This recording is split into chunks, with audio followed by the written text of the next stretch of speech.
8 Jamaican nationals were today extradited to the United States on a 66-count indictment related to lottery scamming activities. So we really want to be clear to everyone here in Jamaica, both the law-abiding citizens and the lotto scammers, that this is just the first step in a multi-pronged, multi-year effort to ensure that these criminal scourge is taken care of. This is a joint operation between CTOC, MOCA, and a wide variety of U.S. federal law enforcement agencies, including the FBI. Members of the Fugitive Apprehension Team, U.S. Marshals, U.S. Postal Inspectors, and the JCF each played a role in the processing of the named individuals.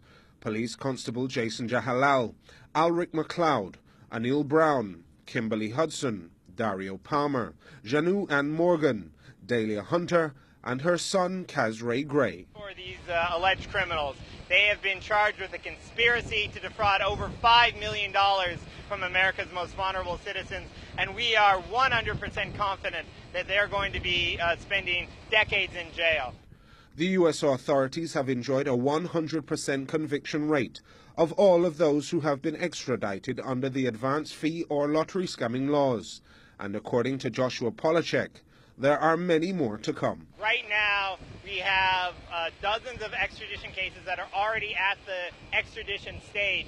Another 300 to 500 are pre-extradition stage. And between the Jamaican investigations and the investigations in the United States, we're looking at 3,000 to 5,000 active investigations. As you can see, the first ones are being loaded onto the plane right now. They're going to be flown to Oklahoma City to be processed by immigration, and then another flight to Bismarck, North Dakota, where it is 0 degrees right now.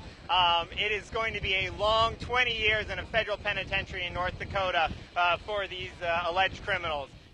Mr. Polachek admitted plea bargaining would be available to those being extradited in the hope that a case can be built against the controllers of the lottery scamming operations in Jamaica. Unique is that we've not just gone after the scammers, but some of the people providing support.